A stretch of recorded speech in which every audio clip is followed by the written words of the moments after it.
ఇంకొక శ్రీకాంత్ ఇంకొక అడ్వాంటేజ్ కూడా ఉంది.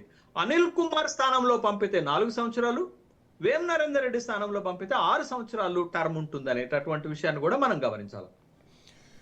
మీరు అన్నట్టు సార్, ఒకవేళ మంత్రి పదవి ఇచ్చి అనిల్ కుమార్ యాదవ్కి మంత్రి పదవి తీసుకుంటే గనక ఈ సామాజిక వర్గం కోణంలో మోరోవర్ బీసీలకు అన్యాయం జరిగిందనేటువంటి వాదన తెరపైకి వస్తుంది. అంతకంటే ముందే కాంగ్రెస్ పార్టీ ఈ ఆపరేషన్ చేయాల్సినటువంటి అవసరం ఉంటుంది.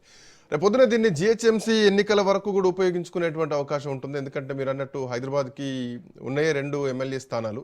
సో మంత్రి పదవిగా ఇచ్చి రేపొద్దున జిహెచ్ఎంసీ ఎన్నికల్లో కూడా కొంత ప్రాతినిధ్యం వహించేలాగా అట్లాంటి ఎపిసోడ్ని కూడా కాంగ్రెస్ పార్టీ ఉపయోగించుకోవడానికి ఒక ఛాన్స్ ఉందనుకోవచ్చు ఇక్కడ. అనిల్ కుమార్ యాదవ్, అంజన్ కుమార్ యాదవ్ ఇద్దరు కూడా హైదరాబాద్ లో బలమైనటువంటి నేతలు. ఈవెన్ దో మీకు అంజన్ కుమార్ యాదవ్ గారు greater Hyderabad Congress party president గా కూడా పనిచేసినటువంటి సందర్భం ఉంది. కాబట్టి ఆ కుటుంబం నుంచి ఒక మంత్రి పదవి రావటం అనేది అది మీకు సెంట్రల్ తెలంగాణలో కాంగ్రెస్ పార్టీని రాజకీయంగా బలోపేతం చేయడానికి ఉపయోగపడుతుంది. కాబట్టి ఇప్పుడు మీకు జూబ్లీ హిల్స్ ఉప ఎన్నిక జరుగుతున్నప్పుడు కాంగ్రెస్ పార్టీ చేసిన ఎత్తుగడ ఏంటది శ్రీకాంత్? కాంగ్రెస్ పార్టీ చేసినటువంటి మైనారిటీ సామాజిక వర్గాన్ని సంతృష్టీకరణ చేసేటటువంటి క్రమంలో ఈవెన్ దో ఎమ్మెల్సీగా కూడా లేనటువంటి వ్యక్తిని డైరెక్ట్ గా ఏకాఏకిన అదే జూబ్లీ హిల్స్ లో పోటీ చేసి ఓడిపోయినటువంటి అజహరుద్దీన్ గారిని తీసుకొచ్చి మంత్రి పదవి ఇచ్చేసి తర్వాత ఎమ్మెల్సీ పదవిని కేటాయించినటువంటి సందర్భం ఉంది. బట్ ఆ ప్రాక్టీస్ ఇక్కడ కూడా చేయటం వల్ల కాంగ్రెస్ పార్టీకి రాజకీయంగా ఉపయోగం జరుగుతుంది.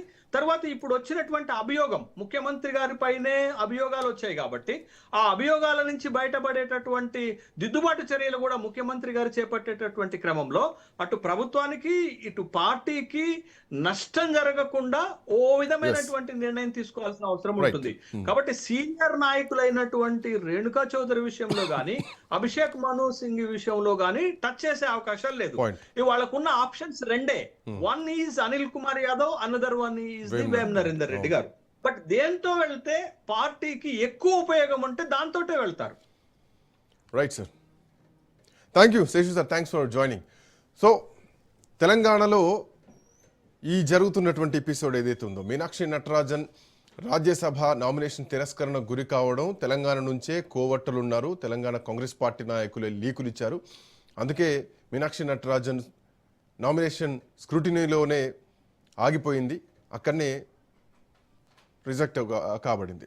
సో ఇట్లా నేపథ్యంలో తెలంగాణ నుంచే రాజ్యసభకు పంపించాలనుకుంటే ఎవరు రాజీనామా చేయాలి?